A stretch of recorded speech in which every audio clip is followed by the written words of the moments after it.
Hey guys, how are you guys? I hope you guys are doing well. Today I decided to make a 3D diorama for my earth science project. And we're discussing the ocean right now. And right now we're discussing the ocean floor. So this is kind of a diorama of the ocean floor. So first you start off with your continental shelf. And that's kind of where you'll find your shorelines and all of that jazz.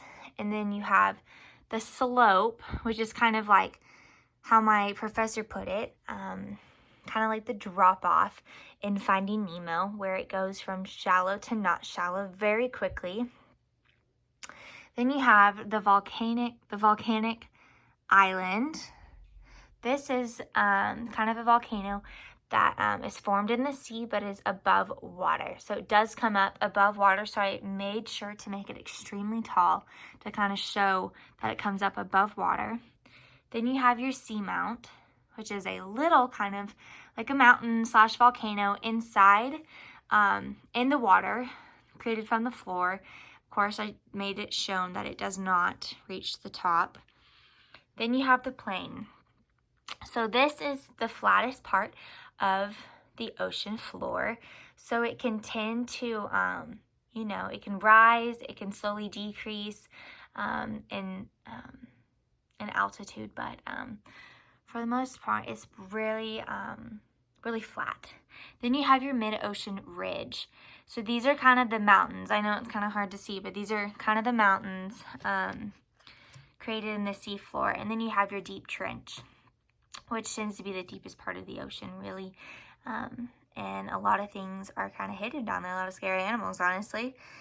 So the three major regions of the ocean floor is the continental shelf, the plains, and the mid-ocean ridge, or the mid-Atlantic ridge, whichever one you want to call it.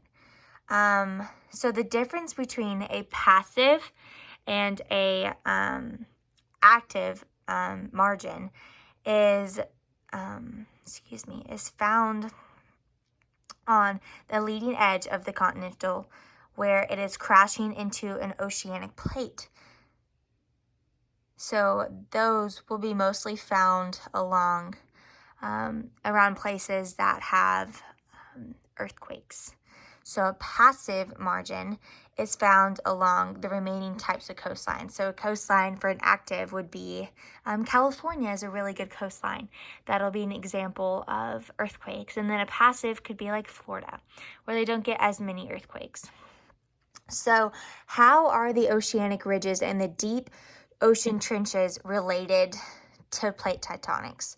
So the mid-ocean ridges have divergent plate boundaries, and this is where magma wells up from below, creating mini mountains. See the mini mountains?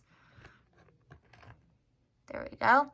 And the deep trenches, right here, are often formed where tectonic plates are being subducted and earthquakes are common.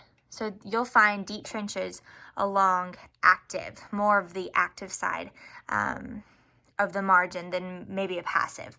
The denser plate is pushed beneath the lighter plate and deep into the mantle, causing the seafloor to bend and create this very steep V-shaped depression, which is kind of cool. I would not want to go down that personally. That was me.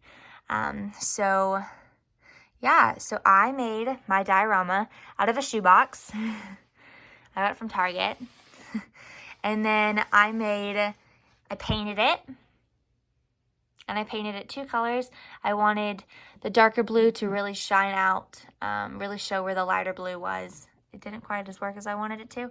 I used hot glue to keep it together, and I used styrofoam, which now that I'm looking at it, I wish I used clay, but it turned out pretty good, and I just carved all my different features into it. So, yeah. Thank you for watching, and I hope you have a great day.